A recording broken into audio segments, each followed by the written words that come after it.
Hey everybody, this is Perch. Well, it's been a long time. I mean, technically not for you because I put up a video a day right around Dallas Fan Expo, which was end of May. I had uploaded a ton of videos, basically videos enough to go through kind of end of August, and I've been on break more or less. I've recorded nothing for almost 3 weeks. I did a Mark Miller video, and then a couple others. So really, it's been about 4 to 5 weeks of no videos being recorded from me. And so you've been listening to old content. Haha, jokes on you. But the videos that Perch does are timeless, so they're perfect. They don't need to be refreshed every day. Whatever spin you want to put on it. Anyway, this is another reason. One more reason why feuding with me is a terrible idea. While I was on break, somebody got real horny about doing a bunch of live clip streams, EFAP streams, using my content. They're like, this guy's a fucking idiot.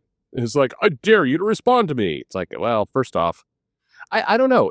Is this how the YouTube community is working right now? Like, people are like hovering, waiting by the computer, like, holy shit, the bat phone's ringing. Somebody's talking about me. I need to do a response video right now.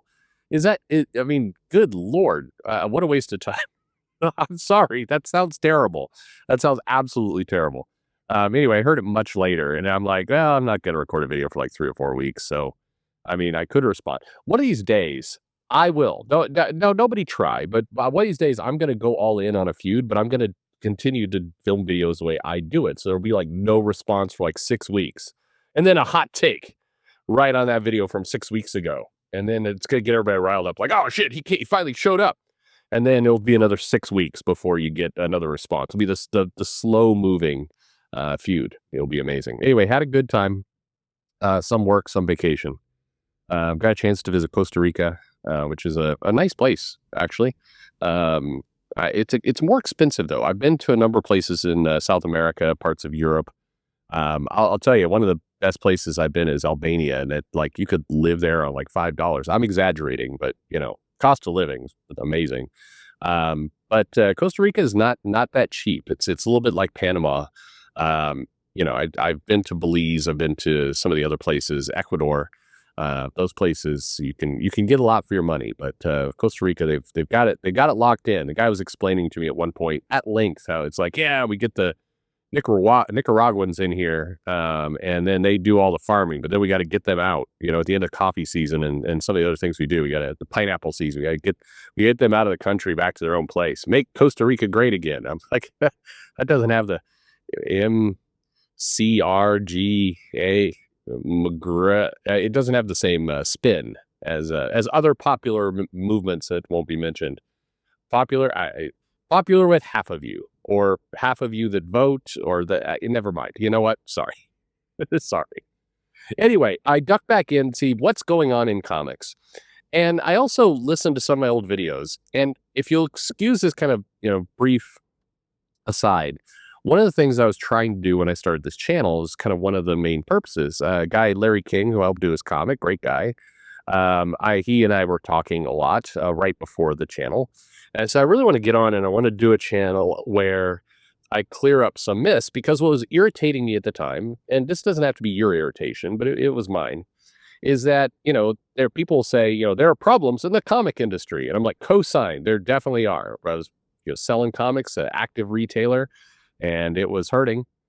And, people on Twitter were trying to dox me. They're like, which is your store? When I find out what store is yours, I'm going to show up with a brick. I was like, okay, for a joke? All right. You guys are wired, man. Why don't you guys show up with a brick to Starbucks? Their burnt-ass coffee needs a good spanking. But anyway, so then people would go, yeah, there's big problems in the comic industry. I'm like, I'm with you.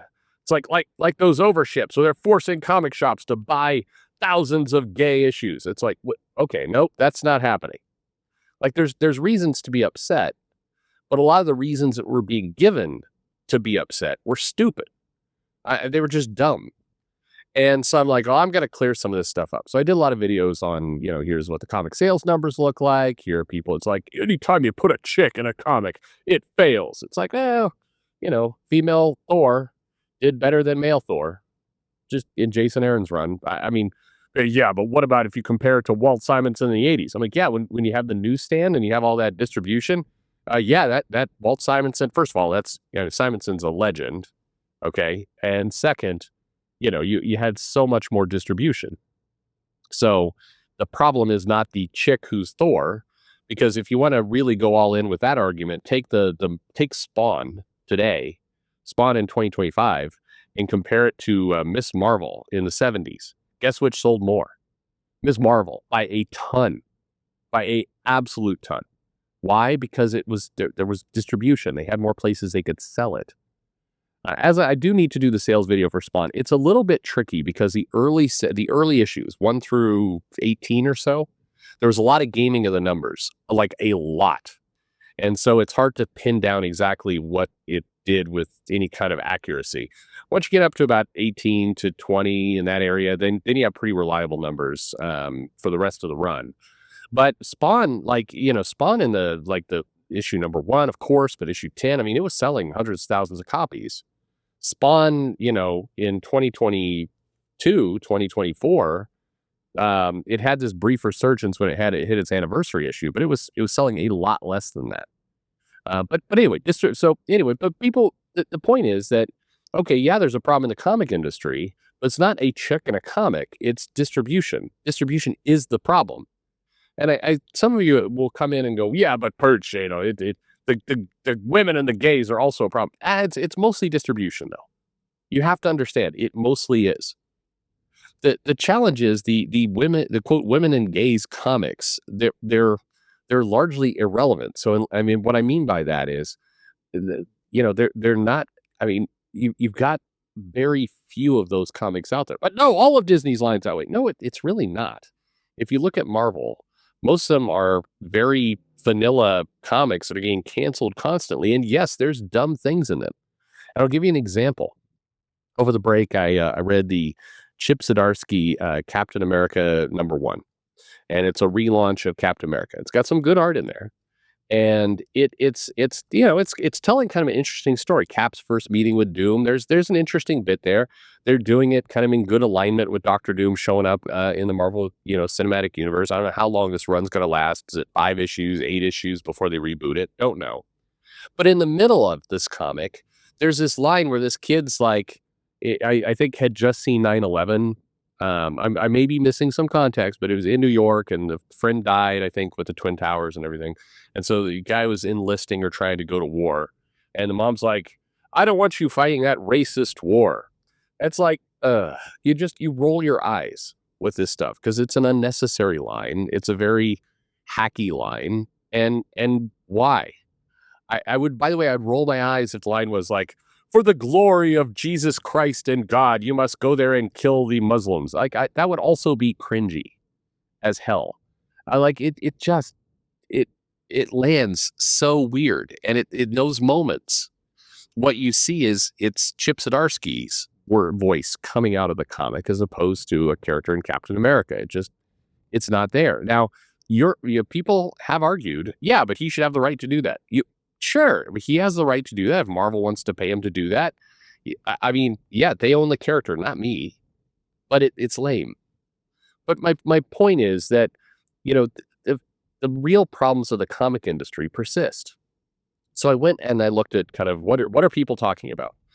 And, right now there's a big group consumed with, Superman, and James Gunn said Superman's an immigrant. I mean, yes, he is. Now, I do think there's a little bit of reduction to that sentence if we're being truly, I mean, yes, he is definitely an immigrant. He came from another planet. He landed here as a refugee, let's say, adopted by the Kints and everything else. There's this big battle going on. Is he an immigrant or is he an orphan? Yes, he's both of those. That literally is what he is. Now, that said, if you're going to try and make a parallel to today's political situation, I mean, you're talking about an alien from another planet who's not human, who has superpowers and could crack the earth open if he wanted to. And I think that's a little bit different than a guy, trying to cross the border from Venezuela. There is some differences there. Plus, it's also fictional. So I still, you've heard my take on this. Several of you disagree, and that's fine. But I do think mixing real world things in with fictional characters, I mean, there's some risk there, because it opens up other conclusions. It's like saying, hey, we want to deal with climate change in the comics. By the way, Reed Richards is the smartest man on the planet and could fix climate change in an afternoon if he wanted to. So why doesn't he? Well, he's a dick. I mean, like that's where you get to with a lot of these comics, if you really think them through. So you're kind of asking your audience not to think things through, which then what are we doing? And at that point, anyway, a lot of people pissed about Superman. A lot of people predicting the Fantastic Four is going to tank because it's Disney and that's what we have to do now. Apparently, I want to let's see where I found this this tweet that is just 2 times stupid. I'll give you an example of the kind of narrative and dialogue going on with Marvel right now. This is a tweet from Marvel Updates. Marvel Studios reportedly doesn't have the third act figured out for Avengers Doomsday. Yeah, it's 100% bullshit. They absolutely do. I'm sorry. That's just that. It's not how the company works. Now, have they not figured out a couple elements and they may need to reshoot some things? Sure. But this idea that they don't have a third act at all, like yeah, it's dumb. P.S. That Rick and Morty episode where they go and they meet James Gunn, also stupid. I mean, super dumb. Anyway, that post is dumb, but the response to it is even dumber. The response is, I think that's code for they made Doctor Doom too woke and gay and need to fix the movie so normies won't hate it. And at that point, going back to the reason I started this channel, I know it's kind of dumb, but I don't love it when people just sound stupid. And that sounds stupid. You have to be aware that if you're writing something like that and you're not trolling, you sound like an idiot. And I know, and people steadfastly believe this stuff. The other controversy we got now is boobs, apparently, and I've spent almost zero time with them. My impression is they don't like me. I've heard from the grapevine, I've heard from people that they don't like me. But the iconic comics guys, Tim and Doug and crew, Mark, I've heard they don't like me. I have no evidence to this. I've never heard anything from them directly. I generally stay in my lane. I do my own thing. I know at one point I pissed off Tim because I said political comics are kind of dumb when they go all in on political. He was doing the My Hero I forget the name of the comic, but I wasn't taking a shot at him anyway. I think that was like 6 years ago, so I don't know if he's still been out of shape about that or not. But I have no problems with them. They seem like nice guys, and I congratulate them for their success because they are successful. Full stop. These guys are successful. But no but with it. But the controversy around them is they're the common America characters that too much boobs. And first off, no.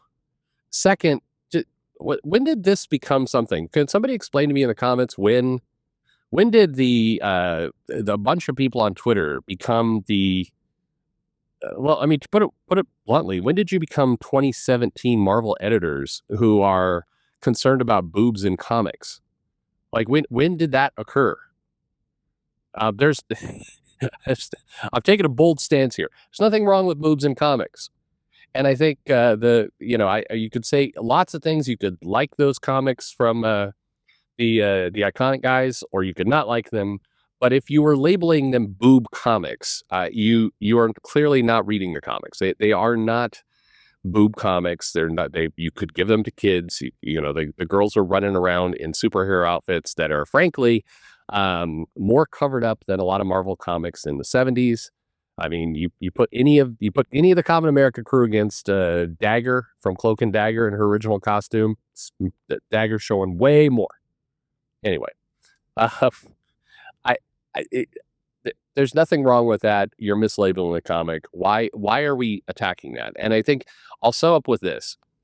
What has to happen going forward? Because when I say the comic industry is not in great shape, there's thousands of videos from me now that go through why I think it's not. That doesn't mean to say, that if there's comics out there you like, cool. There are comics out there I like too. You can say there are comics out there that I like, plenty of them, and the comic industry is in bad shape, because those two are not mutually exclusive. the comic industry needs to be improved. It needs to be fixed, but it needs to be improved with real solutions, not idiotic things. Not let's again, how, please somebody explain in the comments, how in the world did we come to boobs equal bad? Like your Kelly Thompson and Heather Ontos in 2017. Like how did we get there? I'm thoroughly confused. Anyway, well, uh, welcome back to comics. The comics industry needs to be improved. Things need to be advanced. That's it's clear. The takeaway I guess I have is a lot of the fighting feels dumber. It's either gotten dumber or I've just gotten more tired from it. But either way, um, these aren't the fights, folks. These aren't the things to get upset about. If you don't like Superman, don't go watch Superman. If you don't like Fantastic Four, don't go watch Fantastic Four. If you're getting in a fight that Doctor Doom is too gay and woke, and thus we have to save it from the normies. It's not red pilled, it's not blue pilled, it's not black pilled. It's it's just poison at that point. You're drinking bleach.